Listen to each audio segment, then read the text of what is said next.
The sound of my lawyer's voice on the phone is what I remember most clearly. That flat, professional tone saying words that didn't make sense together.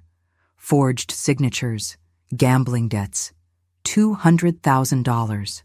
My name on documents I'd never seen. I was standing in my kitchen in Phoenix, looking out at the desert landscape I'd loved for 30 years, and suddenly, everything felt like sand slipping through my fingers. The ceramic mug in my hand, the one Tom had given me on our 20th anniversary, with "World's Best Wife" printed in fading gold letters, felt like it might shatter from the pressure of my grip. 3 months earlier, I thought I had it all figured out. I need you to understand something before I go any further. I wasn't some naive woman who couldn't balance a checkbook. I'd worked in accounting for 27 years before I retired. I knew numbers. I knew contracts. I'd reviewed thousands of documents, caught countless errors, saved my company from financial mistakes more times than I could count. My colleagues used to joke that I could spot a discrepancy from across the room. But when it's your son standing in your living room, eyes red from crying, talking about this one last opportunity that could turn everything around, you don't pull out a calculator. You pull out your heart. And that's exactly what I did, over and over again, for 15 years. My son Michael came to me when he was 32 with his first business idea, a food truck. It seemed reasonable, even promising. He'd done research, showed me photos of other successful trucks in Tempe, had a business plan that looked professional enough. I co-signed a loan for $20,000. I remember the day we went to the bank together, how excited he was, how he kept bouncing his knee in the waiting room like he used to do before piano recitals when he was young. The loan officer, a balding man with kind eyes, had looked at me and asked if I was sure. I'd laughed and said, "He's my son. Of course I'm sure." Those words haunt me now. The truck failed within 8 months, but he was learning, right? That's what I told myself. That's what Michael said too, sitting at my kitchen table with spreadsheets showing where things had gone wrong. "I learned so much, Mom," he'd said, his eyes bright despite the failure. I know exactly what I'd do differently next time. And I believed him. God help me, I wanted to believe him so badly. Then came the app development company. Michael had taken 2 coding classes at the community college and was convinced he could create the next big social media platform. He needed $35,000 for developers and marketing. I hesitated that time, I remember. I'd looked at him across the table and said, "Michael, the food truck." But he'd cut me off with statistics about startup success rates, about how most entrepreneurs fail 3 times before they succeed. "I'm on track, Mom," he'd said with such confidence. "This is how it works." So I co-signed again. Then the real estate flipping venture. Then the cryptocurrency investment group. Then a consulting firm, a dropshipping business, a fitness app, an online course platform. Each time, Michael would show up with glossy presentations and that desperate hope in his eyes that reminded me so much of his father, my late husband, who'd passed when Michael was just 18. Tom had been diagnosed with pancreatic cancer in May, and by September he was gone. Just 4 months that felt like 4 minutes and 4 years all at once. Michael had been starting college, and watching his father waste away had broken something in him. He'd dropped out that first semester, said he couldn't focus, couldn't see the point. I'd understood. I'd been broken too. My husband Tom had been a dreamer too, but he'd also been careful, cautious. He would have seen through this, I think. Tom had been an engineer, and he approached everything with methodical precision. He used to review our mortgage documents with a highlighter and a notepad, making lists of questions for the bank. When we bought our first car together, he'd spent 3 weeks researching models and prices. But Tom wasn't here, and I was trying to be both parents, trying to give Michael the support and the skepticism, the love and the boundaries. Somehow, I only ever managed the first half of each pair. The house I live in, this modest ranch-style home in a quiet Phoenix neighborhood, has a small office that used to be Tom's workshop. After he died, I converted it into my painting studio. I'd always wanted to paint, seriously paint. Not just little watercolors at community center classes. Tom used to encourage it, would bring home art books from the library and tell me I should take lessons, pursue it properly. When I retire, I'd always said, when we have more time. But we never got that time. After the funeral, after the relatives left, and the casseroles stopped appearing on my doorstep, I'd stood in that empty workshop and decided I would paint. I would claim this space and this dream, and I would make it happen, for both of us. I had plans for an easel by the window, canvases stacked against the wall, the smell of oil paints mixing with desert air. I ordered supplies online, expensive ones, the kind I'd always told myself I couldn't justify, brushes with real sable hair, canvas stretched on proper wooden frames, paint in colors with names like Prussian blue and burnt sienna that sounded like poetry. But that room became Michael's project headquarters instead. It happened gradually, then suddenly. First, it was just a few boxes of materials for the food truck, supplies he needed to store temporarily, then filing cabinets for the app company's paperwork, then a desk for the real estate deals. Before I knew it, my art supplies were pushed into a corner, still in their unopened packaging, and the room smelled like printer ink instead of paint. I thought if I just kept sacrificing a little more, working a little harder at being supportive, everything would click into place for him. Isn't that what mothers do? We sacrifice. My own mother had worked 2 jobs to send me to college, had worn shoes with holes in the soles so I could have new ones for school. And doesn't sacrifice equal reciprocity? That's the unspoken contract I believed in. I give, and eventually, life gives back. My son succeeds, and all these years of putting myself second make sense. They mean something. They tell a story about a mother who never gave up, about a son who finally made it, about faith rewarded and patience vindicated. But here's what nobody tells you about sacrifice. It can become a kind of currency that other people learn to spend. Michael didn't mean to, I don't think. He genuinely believed each venture would work. Every time he came to me with a new idea, his enthusiasm was real. His conviction was genuine, but my endless well of support became his safety net, and safety nets can keep people from ever learning to fly properly. They can also tear under too much weight, leaving everyone broken on the ground. The neighborhood barbecue happened on a Saturday in April, one of those perfect Phoenix spring days before the heat becomes unbearable. Temperature in the low 80s, sky so blue it almost hurt to look at. The kind of day that makes you remember why people moved to the desert in the first place. The Hendersons throw one every spring, and everyone on the block comes. It's become a tradition, something we all look forward to after the long winter months. I'd made my famous 7-layer dip, the one recipe people actually request from me. I'd been up since 6 that morning, carefully layering refried beans, guacamole, sour cream, cheese, tomatoes, olives, and green onions in my grandmother's glass serving bowl. It's silly, but I take pride in that dip. In a life where so much felt out of control, I could at least make a perfect 7-layer dip.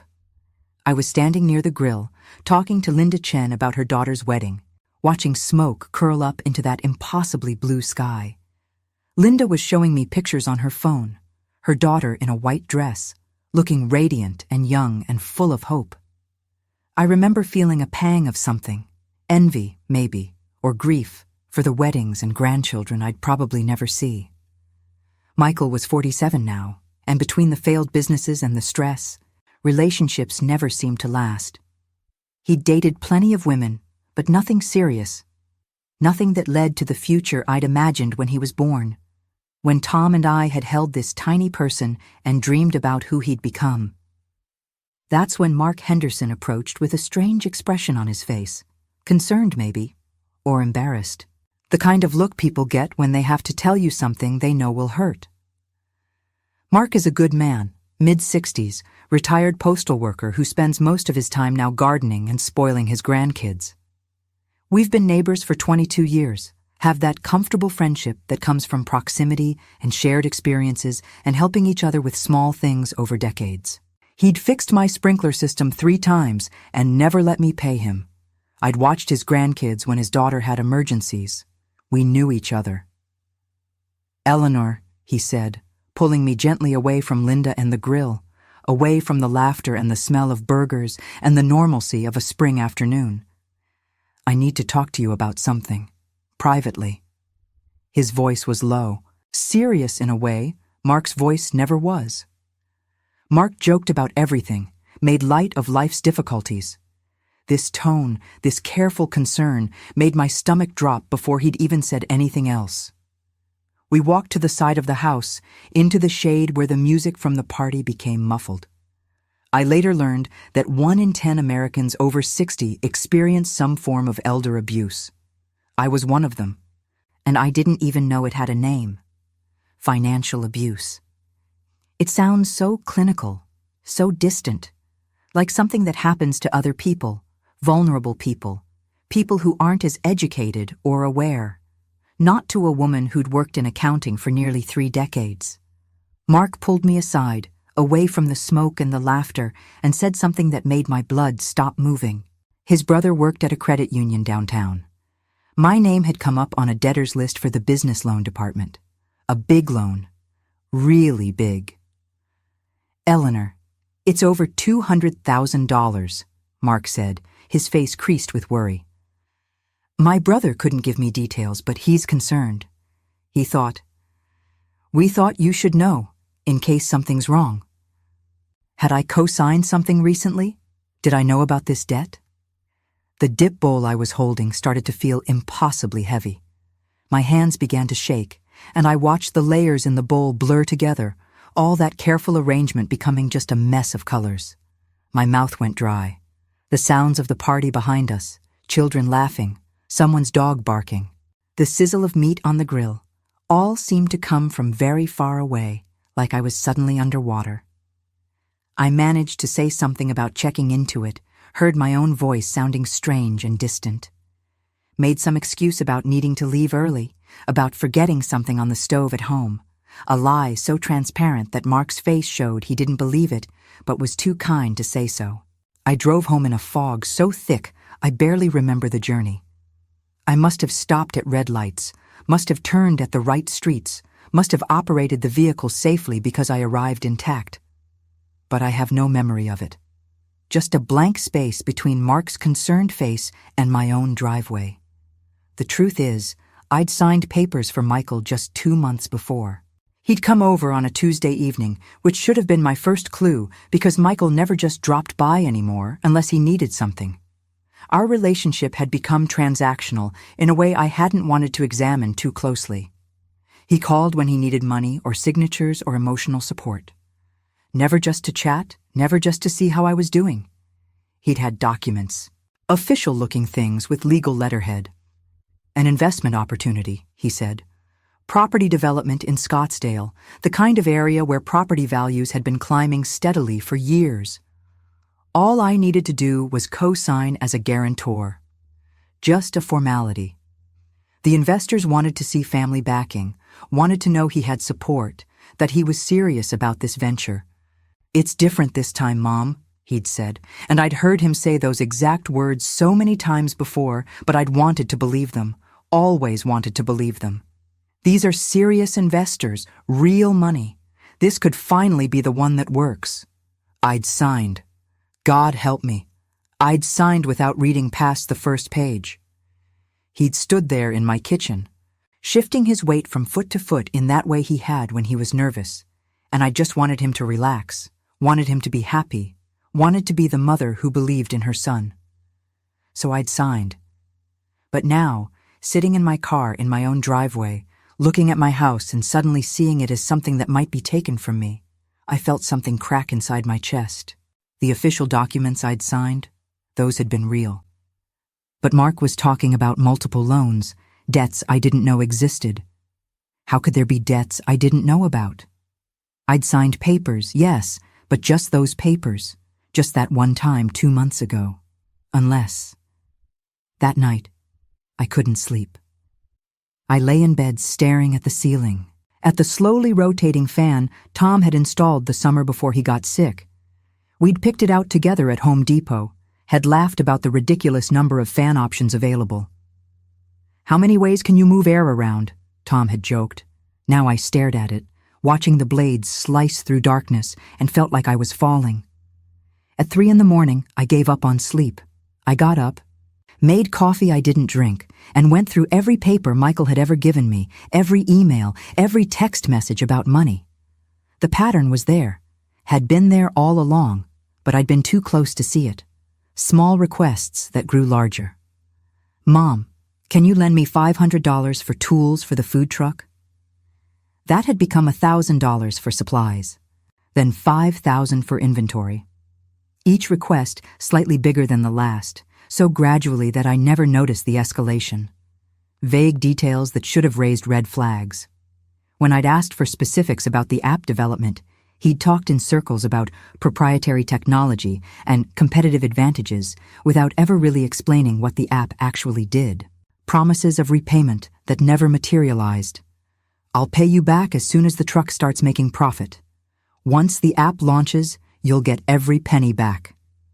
The first property sale will cover everything I owe you." None of it had ever happened. And then I found something else. Copies of documents in my filing cabinet, ones I'd signed for what I thought was his LLC registration 2 years ago. I remembered that day because it had been my birthday, and Michael had taken me to lunch at my favorite Mexican restaurant before bringing the papers by. "Just forming the legal entity for the consulting business," he'd said. Standard stuff. I'd signed 3 or 4 documents, hadn't thought much of it. But now, looking at the copies in my files, looking at them really closely for the first time, something was wrong. These copies had different amounts listed than I remembered. Or had they? Had I even looked at amounts that day? Or had I just signed where he'd pointed, trusting him, believing him? Had they been altered?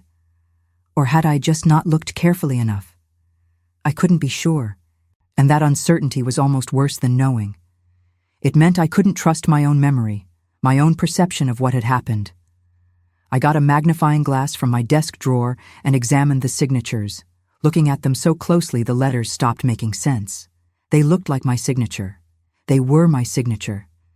But something about the copies felt wrong. The paper quality was different on some pages than others. The printing was sharper in some places. Were these scanned and reprinted? Had my signature been copied from one document to another?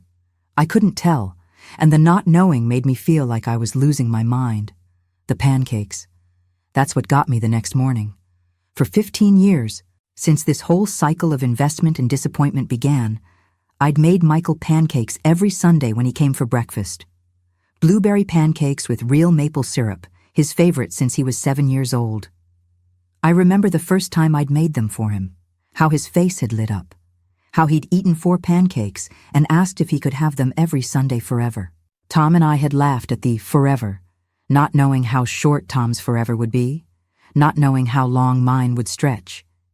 It was our ritual, our way of staying connected even when his businesses failed and money got tight and conversations got hard. Making those pancakes meant something to me. It meant I was still his mother, still had a role in his life that wasn't just being a bank. It meant there was something between us that was about love, about tradition, about the simple act of feeding your child and watching him eat. Even when he was 47 years old and I was 64, the pancakes connected us to who we'd been before everything got complicated. But that Sunday morning after the barbecue, I stood in my kitchen with the mixing bowl in my hands, and I just couldn't do it. My arms wouldn't move. I'd gotten the bowl out from the cabinet, had set it on the counter, had opened the refrigerator and looked at the eggs and the milk and the fresh blueberries I'd bought the day before. And I couldn't reach for them. The thought of cracking those eggs, stirring that batter, watching the blue stains spread through the pale mixture, heating the griddle to exactly the right temperature, pouring perfect circles that would puff up golden and fluffy, watching him eat and smile and maybe ask for more money, all while I knew something terrible was lurking underneath everything. It was too much. My chest felt tight. My hands were shaking. I set the bowl down and walked away. That small act, the not making of pancakes, felt like a building collapsing inside me. Everything I'd built my identity around for the past 15 years, being Michael's champion, his supporter, his soft place to land, It all crumbled with that empty mixing bowl. I'd defined myself by this role, had structured my retirement around being available for him, had made his dreams more important than my own. And now, standing in my kitchen on a Sunday morning with no pancakes on the griddle, I felt like I didn't know who I was anymore. If I wasn't Michael's devoted mother, the one who always came through, the one who never gave up on him, then who was I? When Michael showed up that morning, 10:30 like clockwork because he was never late for free pancakes, he knew something had changed. I could see it in his face when I opened the door. He'd expected to smell pancakes, expected to walk into the warmth and sweetness of Sunday morning. Instead, the kitchen was cold, the griddle unused, the mixing bowl sitting empty on the counter like an accusation. "You okay, Mom?" he asked, and there was something in his voice, a wariness I hadn't heard before. Like he knew, somehow, that the game was changing. "I'm not feeling well," I said, which wasn't exactly a lie. My whole body felt sick with dread. My stomach was churning. My head ached from no sleep.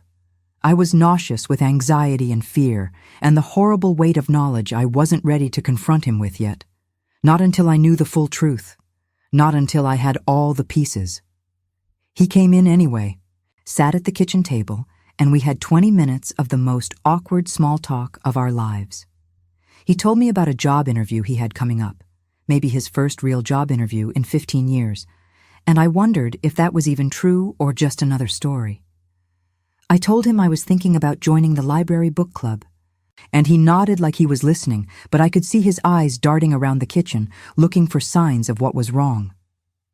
He left after 20 minutes of that painful conversation, and I watched him walk to his car, watched the way his shoulders slumped, and felt a complex knot of emotions I couldn't untangle. Love, yes, I still loved him, but also anger, fear, betrayal, grief, and something else. Something harder to name. Relief, maybe, that the pretending was almost over. That soon I wouldn't have to keep acting like everything was fine when nothing had been fine for a very long time. I spent the rest of that day sitting in Tom's old office, or what should have been my painting studio, surrounded by Michael's failed dreams and my abandoned ones, trying to figure out how I'd become this person. This woman who'd given up everything, not for nothing exactly, but for something that was never going to give anything back. The unopened art supplies mocked me from their corner. The easel I'd ordered 3 years ago and never assembled sat in its box, probably warped by now from heat and humidity. The canvases I'd been so excited about had gathered dust and faded in the sunlight streaming through the window, ruined before I'd ever touched a brush to them. I thought about Tom, about what he would say if he could see me now. Would he be disappointed? Angry? Understanding? I'd spent so many years trying to honor his memory by being strong for Michael, by being both parents, by never giving up. But had I honored him at all? Or had I betrayed everything he'd taught me about self-respect and boundaries and knowing when to walk away from a bad investment? Tom had always said there was no shame in cutting your losses, in admitting something wasn't working and moving on. Why hadn't I applied that wisdom to my own son? Have you ever doubted your own sanity, questioned whether your perception of reality is even accurate? That's where I was, wondering if I was being paranoid, if grief over Tom had made me suspicious and cold, wondering if I was failing Michael by losing faith. Maybe the loans were legitimate. Maybe there was a reasonable explanation. Maybe I was the problem, not trusting enough, not supportive enough, not willing to give him just one more chance. My mind spun in circles, doubt chasing certainty, chasing doubt. But then I remembered something Tom used to say. Trust your gut, but verify with your brain. So I decided to verify. I became my own detective, my own advocate, because I realized that nobody else was going to do this for me. Michael certainly wasn't going to confess, and I couldn't just wait around hoping the truth would reveal itself. Truth doesn't reveal itself. You have to go digging for it, even when you're terrified of what you'll find. I started with the credit union Mark had mentioned. I went in person, brought my identification, and asked to see any accounts or loans associated with my name and social security number. The woman behind the desk, maybe 30 years old with kind eyes and red lipstick, pulled up the records and her expression changed. Just a flicker, a micro-expression of surprise or concern or maybe pity. She printed everything out without comment, just slid the papers across the counter with a look that said she'd seen this before, that this was familiar territory for her, helping older people discover they'd been financially abused by people they trusted. $200,000. That's what my name was attached to. A business loan taken out 4 months ago for something called Desert Horizons Investment Group.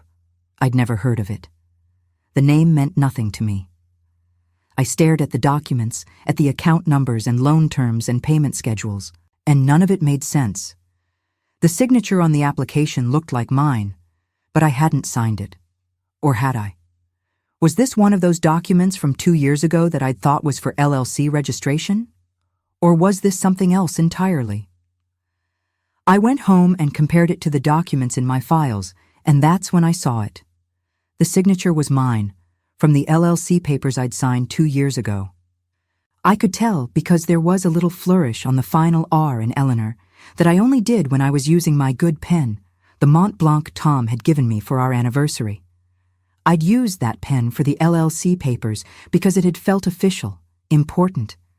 And someone had scanned it, copied it, placed it on new documents. Forged, but using my real signature. Clever, devastating, illegal. My hands were shaking so badly I had to set the papers down. This wasn't just Michael being irresponsible with money I'd willingly lent him. This wasn't even Michael misleading me about what I was signing, though that would have been bad enough. This was fraud. This was my son stealing my identity to fund what I was starting to realize had to be something worse than failed businesses. Nobody needs to forge signatures for legitimate investments. Nobody needs to create fake company names and secret loans if they're really developing property in Scottsdale. The room seemed to spin. I sat down hard in the desk chair, the one that had been Tom's, and tried to breathe. In through the nose, out through the mouth, the way my doctor had taught me when I'd had panic attacks after Tom died. But this was worse than a panic attack. This was reality breaking apart. The story I'd told myself about my life, and my son revealing itself to be fiction. Who was Michael? I'd thought I knew him. I'd given birth to him, raised him, nursed him through chickenpox, and helped him with homework, and attended his terrible piano recitals, and cheered at his soccer games. But the man who would forge his mother's signature, who would steal from the woman who'd given him everything, I didn't know that person at all. I hired a private investigator. Yes, it sounds dramatic, like something from a movie. But I was living in a movie at that point, except I was the only one who knew the plot. The investigator's name was Sarah Mitchell, a former police detective who now ran her own firm specializing in financial crimes and fraud. I'd found her through an internet search, had read testimonials from other victims of financial abuse, had called her number with my heart pounding and my palms sweating. She had short gray hair and a direct way of talking that I found comforting. No nonsense, just facts. She met me at a coffee shop downtown, away from my neighborhood where everyone knew everyone. We sat at a corner table, and I told her everything. Showed her all the documents, the timeline of failed businesses, the escalating requests for money, the forged signatures. Watched her face remain professionally neutral while I'm sure she was thinking what I was thinking. How could a mother not see this? How could someone so educated, so experienced with numbers and contracts, be so blind? But if Sarah was judging me, she didn't show it. She just took notes in a neat leather notebook, asked clarifying questions, photographed documents with her phone. "I've seen this before," she said when I'd finished my story. "Family financial abuse is more common than people think, and it's almost always the same pattern: gradual escalation, emotional manipulation, exploitation of trust. You're not the first, and you won't be the last." Something about hearing that, about knowing I wasn't alone in this particular nightmare, helped me breathe a little easier. She took the case, said she'd need a retainer, $2,000, which felt like a fortune given that I was just beginning to understand how much money I'd already lost. But what choice did I have? I couldn't investigate this myself. I didn't have access to the records I needed, didn't have the skills to trace money across accounts and businesses. So I paid her, and I waited. The first report came back within a week, and it was worse than I'd imagined. Desert Horizons Investment Group didn't exist, not as a legitimate business anyway. It was a shell company, registered to an address that turned out to be a UPS store on the east side of Phoenix. Sarah had gone there, had talked to the clerk who said yes. A young man matching Michael's description received mail there occasionally. Always cash to pay for the box rental. Never gave a real name, just used the business name. The business had no website, no listed phone number, no employees, no office. It existed only on paper and only for the purpose of securing loans. But Sarah had traced the money. That was the thing about financial crimes. They leave trails. The loan funds hadn't gone into property development or any kind of investment. They'd gone to offshore gambling websites and a casino in Las Vegas. Online poker, sports betting, high-stakes blackjack tables. Sarah had printouts of transactions, dates and amounts and website names I'd never heard of. Thousands of dollars here, tens of thousands there, all flowing out like water through cupped hands. My money. Or money borrowed in my name, which amounted to the same thing. My son hadn't been building businesses for 15 years. He'd been funding an addiction. And somewhere along the way, when his credit ran out and his own resources dried up, he'd started using mine. That realization hit me like a physical blow. I actually bent over in my kitchen, gasping when I read Sarah's report. My chest hurt. My vision blurred. I thought maybe I was having a heart attack, and honestly, in that moment, I would have welcomed it. Would have welcomed anything that made me stop feeling the horrible weight of what I'd just learned. All those failed businesses, were they ever real? Or had they just been covers for gambling losses he couldn't admit to? The food truck that lost money so quickly, had there ever really been a food truck? Or had that loan just gone straight to a casino? The app development company, the real estate flipping, the cryptocurrency investment. Had any of it been real? I thought about all the times he'd come to me with stories about investor betrayals, about market crashes, about bad timing. Had any of it been true? Or had every word been a lie, a carefully constructed fiction designed to keep me giving him money? I thought about the hours I'd spent listening to him talk about his dreams, his plans, his visions for the future. Thought about how I'd encouraged him, told him I believed in him, told him that persistence was the key to success. And all that time, he was gambling. Taking my money, my retirement, my security, and throwing it away at poker tables and roulette wheels and sports bets. The painting studio I never created, the book club I never started, the trip to Paris I'd postponed year after year because Michael needed help. Those weren't sacrifices for his success. They were sacrifices for his addiction. And I'd enabled it, funded it, signed my name to it, all while believing I was being a good mother. You're probably thinking I should have seen it sooner, and you're right. But love doesn't just make you blind. It makes you actively choose not to see. It makes you interpret every red flag as a temporary setback, every lie as a miscommunication, every betrayal as a misunderstanding.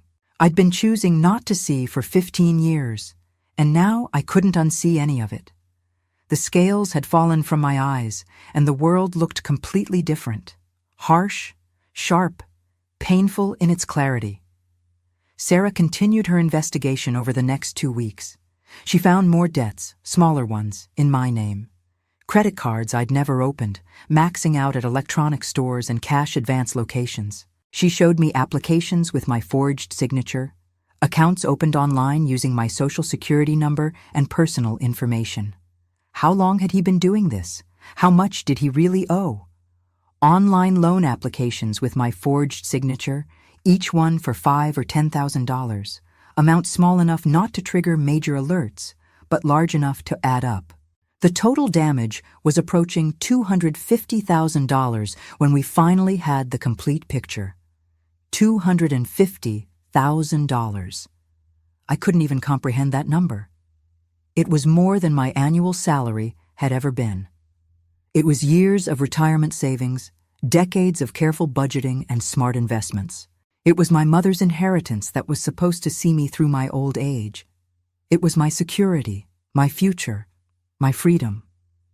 And it was gone, gambled away by my own son while I sat in my house making pancakes and believing in dreams that never existed. I was 64 years old, retired on a fixed income, and my son had gambled away my entire financial security. The house wasn't at risk yet, thankfully. It was paid off and in a trust Tom had set up years ago that Michael couldn't touch.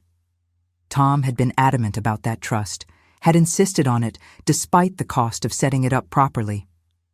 "This house is your security," he'd said. "No matter what happens, you'll always have this house."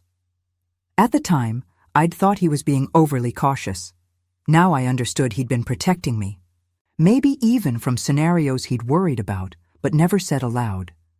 But my savings were gone.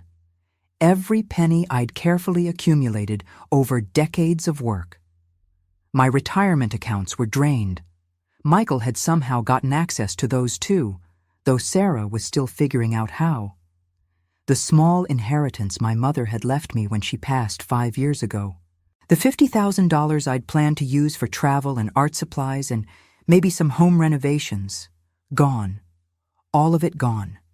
Transformed into digital credits on gambling websites, turned into losing hands of poker and bad sports bets, and desperate attempts to win back what was already lost. I spent 3 weeks gathering evidence with Sarah's help before I did anything else. 3 weeks of living in a nightmare, knowing what I knew but not yet acting on it. We documented everything. Every forged signature, every fake business entity, every gambling transaction. We built a timeline showing the progression from legitimate co-signed loans to outright fraud. We gathered bank statements and credit reports and loan applications. We created a legal case, because at some point during those 3 weeks, I realized something important. I could forgive Michael for being an addict. Addiction is a disease, and I understood that. I'd read about it, knew it changed brain chemistry, knew people couldn't just stop through willpower alone. If Michael had come to me and said, "Mom, I have a gambling problem, I need help," I would have helped him, would have found treatment, would have supported his recovery, would have done whatever it took. But I couldn't forgive him for the forging, the lying, the deliberate exploitation of my trust. That wasn't addiction. That was choice. That was him deciding that his addiction was more important than my security, that his needs justified stealing from his own mother. And it was criminal. 94% of people who are betrayed show symptoms of post-traumatic stress. Sarah told me that, gave me articles to read, suggested I talk to a therapist. I was not crazy. I was traumatized. The symptoms were textbook: hypervigilance, intrusive thoughts, insomnia, anxiety, difficulty concentrating. I couldn't sleep without seeing numbers scrolling through my mind. Debts piling up like sand dunes. When I did sleep, I had nightmares about being homeless, about losing my house despite Tom's trust, about dying alone and penniless. I couldn't eat without feeling nauseous. Food tasted like cardboard, and my throat seemed to close up with every swallow. I jumped at every phone call, every knock at the door, terrified it was a creditor or a lawyer or worse. I stopped answering the phone entirely, let it ring and ring while I sat frozen, staring at the caller ID, my heart racing. I stopped checking the mail for a while, couldn't bear to see what new bills or notices might be waiting. I lost 12 pounds in those 3 weeks, weight I couldn't afford to lose. My clothes hung loose. My face in the mirror looked gaunt, aged. I looked like what I was, a victim of a crime, a woman betrayed by the person she'd trusted most in the world. The confrontation didn't happen in person. I couldn't face him, not directly, not yet. I needed the protection of distance, of written words I could control and revise and get exactly right. Sarah suggested this approach, said it was safer, smarter. Face-to-face confrontations with addicts could go badly, especially when they felt cornered. They could lie, manipulate, turn things around, make you doubt yourself. An email would give me space, would give him no room to argue or reinterpret or claim I'd misunderstood. So I sent an email. A long, detailed email with every piece of evidence attached, every document, every bank statement, every gambling transaction. It took me 2 days to write it, going through draft after draft, trying to find the right words. How do you tell your son you know he's been stealing from you? How do you confront someone you love with evidence of their betrayal? I laid it all out in the cold language of facts and figures, the language I knew from my accounting days. No emotion, just data. Numbers don't lie. Patterns don't lie. Evidence doesn't lie. I told him I knew everything. About the forged signatures, about the shell companies, about the gambling. I told him the authorities were being notified, that the evidence was incontrovertible, that there was no point in denying it. I told him I'd hired a lawyer and he would be hearing from them soon.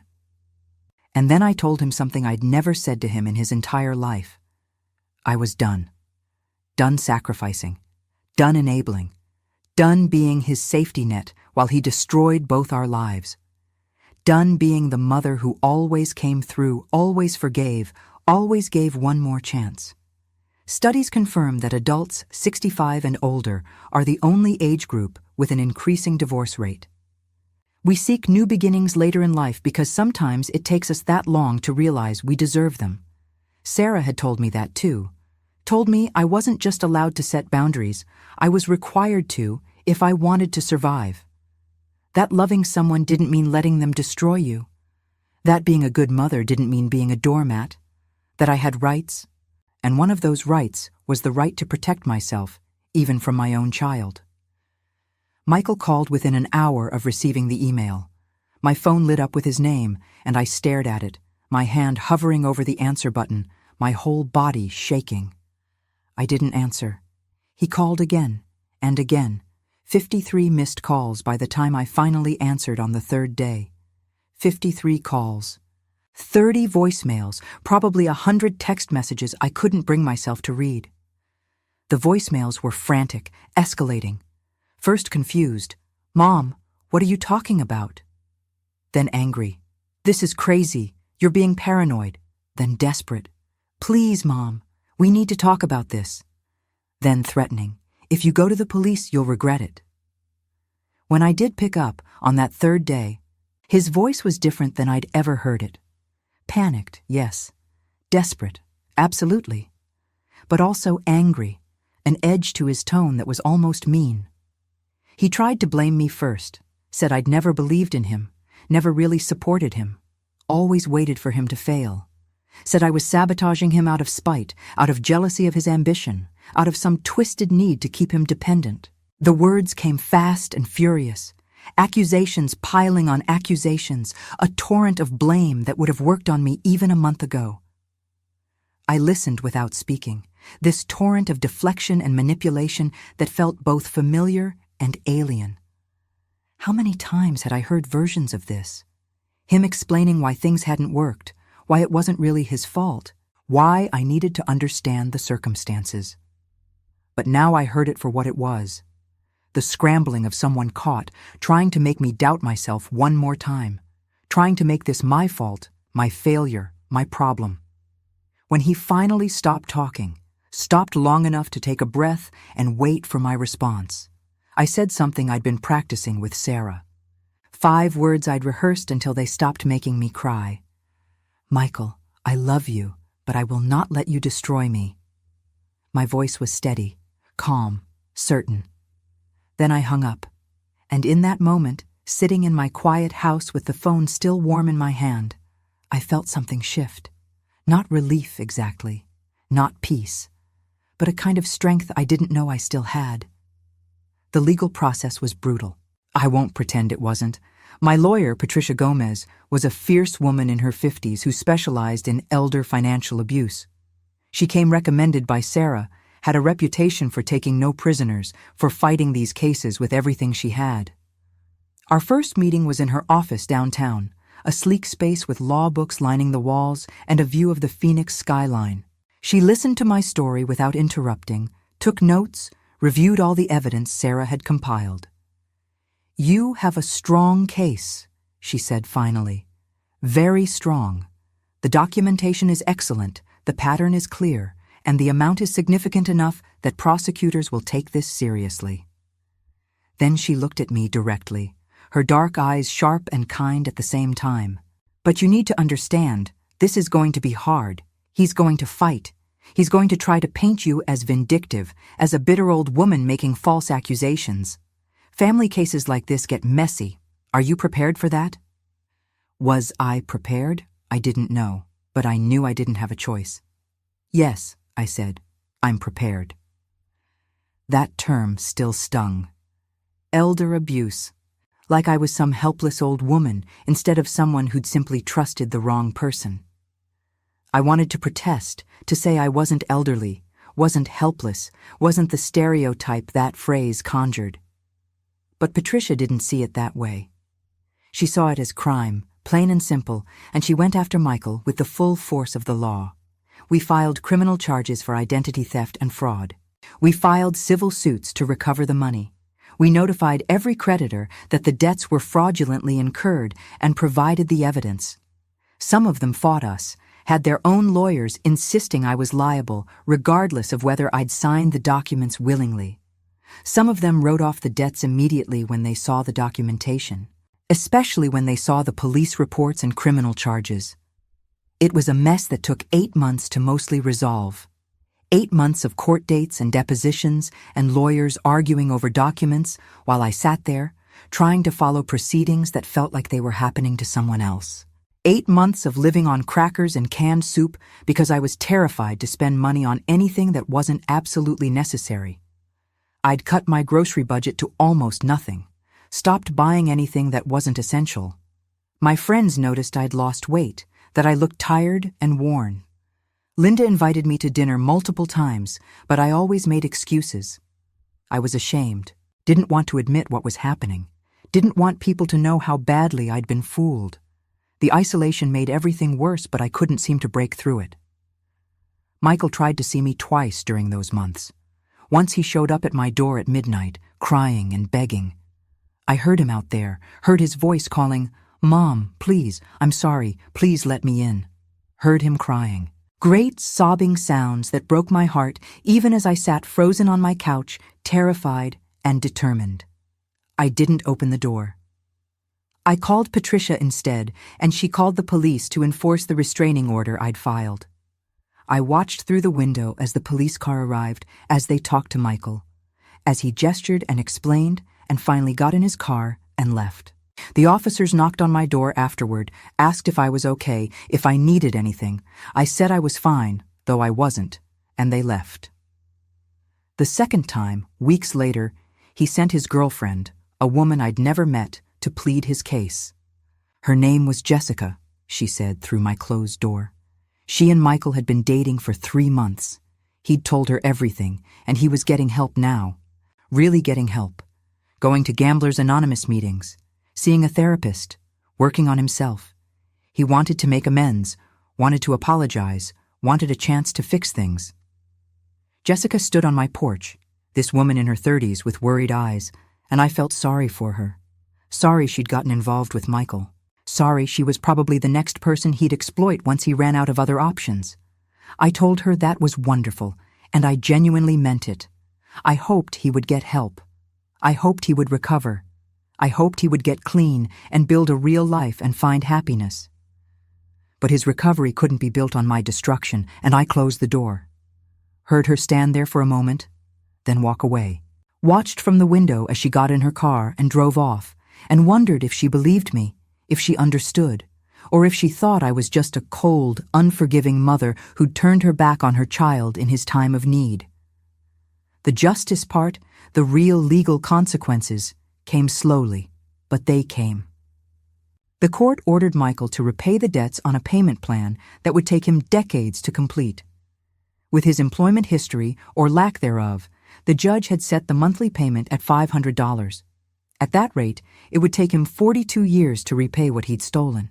He'd be 90 years old. I'd be long dead. We all knew he'd probably never repay even a fraction of it, but the judgment stood as a legal acknowledgement of what he'd done, what he owed. He lost his apartment and moved in with Jessica, the girlfriend who'd come to my door. I wondered how long she'd last, whether she knew what she'd gotten herself into. His credit was destroyed, would be destroyed for years. He'd never get a loan, never buy a house, never have financial credibility again. He faced probation and mandatory counseling, 5 years of checking in with a probation officer and attending addiction treatment. It wasn't prison, which part of my lawyer had argued for, but I secretly hadn't wanted. The thought of Michael in prison, in an orange jumpsuit, sleeping in a cell, it was too much. But it was accountability, real consequences for real crimes. And for me, that had to be enough. Watching him in court, listening to the judge outline his sentence, I felt something unexpected. Not satisfaction exactly, not revenge or vindication, just a quiet sense of the scales balancing, of justice being not emotional but mechanical, the simple working of systems designed to address wrongs. Michael stood there in a cheap suit that didn't fit right, his hair too long, his face pale, and I saw both the man he was and the boy he'd been. Saw the 7-year-old eating blueberry pancakes and the 47-year-old who'd forged my signature. Both were real. Both existed in the same person. And I grieved for both of them. My lawyer said something to me after the final hearing that I've thought about a lot. We were standing outside the courthouse, watching people come and go, lawyers and defendants and families caught up in their own dramas. Patricia turned to me and said, "You didn't do this to him. You did this for yourself. And that distinction matters." She was right, because I wasn't trying to punish Michael. I was trying to save myself from being completely destroyed by his choices. There's a difference. Even if it doesn't always feel like one. Even if, in the quiet moments, I still wondered if I'd done the right thing. The rebirth part, the rebuilding, that's been slower and quieter than the destruction was. Destruction is fast. Everything can collapse in minutes. But rebuilding takes time, takes patience, takes faith in a future that feels uncertain. I live differently now. And I don't just mean financially, though that's certainly part of it.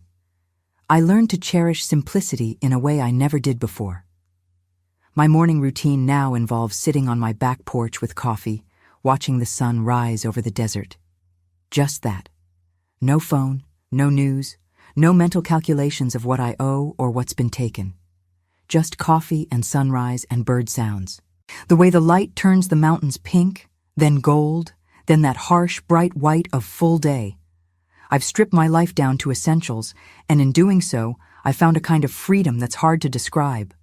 That room that was supposed to be my painting studio, I finally cleared it out.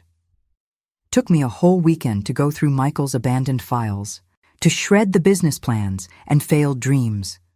Box after box of documents, all that paper representing all those lies, all going through the shredder until my hands cramped and my eyes burned. And then I bought an easel. Just one, nothing fancy. I set it up by the window where the morning light comes in, and I've started painting again. Small things at first. A coffee cup, the view from my porch, the shape of shadows on my floor. I'm not very good, and I don't care. What matters is the doing of it, the claiming of that space and that time for myself.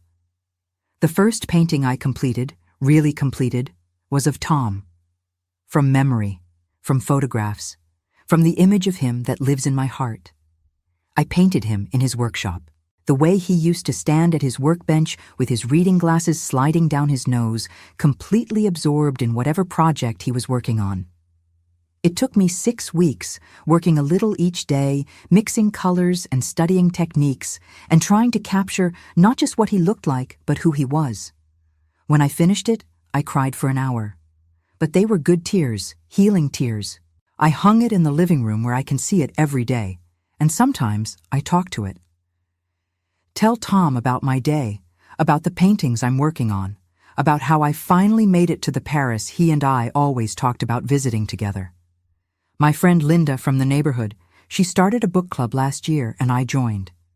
We meet every other Wednesday at the library, 8 or 9 of us, women mostly my age or older. We sit in a circle in the community room with our coffee and our books, and we talk. sometimes about the books, sometimes about our lives. Last month we read a novel about a woman my age who left her marriage and moved to Italy. Fiction, obviously, but it felt true somehow. The freedom part felt true. The way the character discovered who she was without the identity she'd worn for decades. I related to that more than I wanted to admit. I'm learning to trust my instincts again, which is harder than it sounds when someone you loved made you doubt them for so long. Small decisions feel enormous. Which brand of coffee to buy, whether to answer a phone call from an unknown number, whether to give money to a charity that asks. Every choice feels weighted with the fear of being fooled again, of being taken advantage of. I second-guess everything, analyze every request for money, every friendly gesture, wondering if there's an ulterior motive. But I'm working on it. My therapist, yes, I have a therapist now, Dr. Karen Foster, says this is normal. She's a warm woman in her 60s, a specialist in trauma and family dynamics. We meet every Thursday afternoon in her office filled with plants and soft lighting. She says trauma changes your baseline for trust, and rebuilding it takes time. She says I'm not broken, just wounded, and wounds heal if you let them. I'm giving myself that time, trying to be patient with my own healing process, trying not to judge myself for the days when I still feel angry or sad or afraid. Before I finish my story, I want to share something important I learned through all of this. Something I think you need to know if you're listening and wondering whether you might be in a similar situation. Financial abuse is one of the most common forms of elder abuse, but it's also one of the least recognized. We don't like to think of our families as abusers. We make excuses. We rationalize, we blame ourselves for not being more generous or more understanding. But here's the truth. Financial exploitation is never your fault, even when you signed the papers, even when you gave permission for some of it. Because if that permission was obtained through manipulation, through lies, through the exploitation of your love and trust, then it wasn't really permission at all. The key is recognizing the patterns early, before you're in too deep to see the way out. Here's what I wish I'd known 15 years ago. First, be suspicious of urgency. When someone pressures you to make financial decisions quickly, without time to think or consult others, that's a red flag. Legitimate opportunities don't evaporate overnight. Real investors don't demand signatures today, or the deal is off. If someone is rushing you, ask yourself why. What are they afraid you'll discover if you take time to think? Second, never sign anything you haven't read completely. I don't care if it's your child asking, your spouse, your best friend. Read every word. Ask questions about anything you don't understand. Take it to a lawyer if you need to. The cost of a legal consultation, even a few $100s, is nothing compared to the cost of a forged signature. And don't let anyone make you feel bad for being thorough, for wanting to understand, for protecting yourself. That's not being distrustful. That's being smart. Third, trust patterns, not promises. Michael promised to pay me back every single time. 15 years of promises, beautiful and sincere and utterly worthless. He never paid me back, not once in 15 years. But I kept believing the promises instead of seeing the pattern. If someone has a history of financial irresponsibility, that history is the best predictor of their future behavior, no matter how sincerely they promise change. People can change, yes, but betting your financial security on someone changing is a gamble you can't afford to make. Fourth, separate love from money. This is the hardest one, I know. But loving someone doesn't mean funding their every need, especially when those needs are actually wants, or worse, addictions. You can love someone and still say no. You can love someone and still protect yourself. You can love someone and still have boundaries.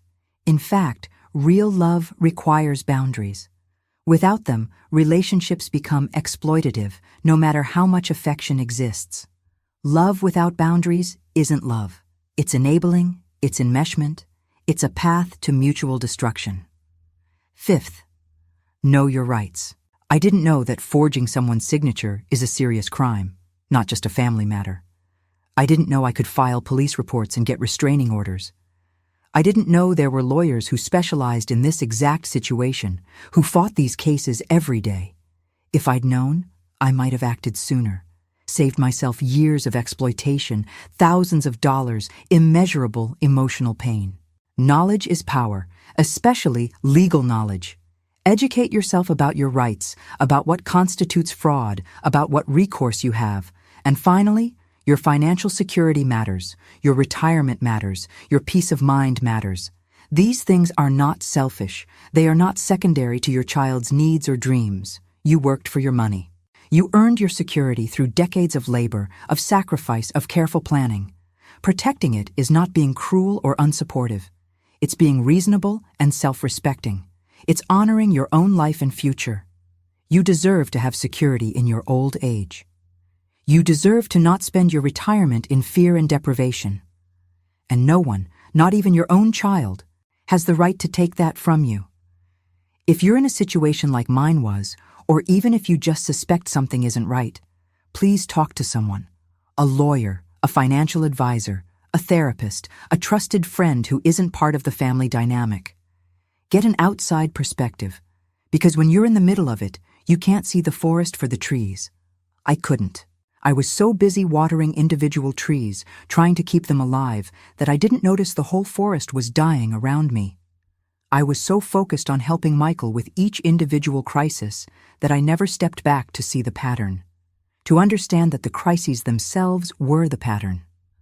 One more thing, and this is important. Forgiving yourself is part of recovery too. I spent months, maybe I'm still spending them, beating myself up for being so naive, so trusting, so stupid. How could I not see it? How could I let this happen? How could I be so blind? But I wasn't stupid. I was loving. I was hopeful. I was trying to be a good mother in impossible circumstances. The fact that someone exploited those qualities doesn't make the qualities themselves wrong.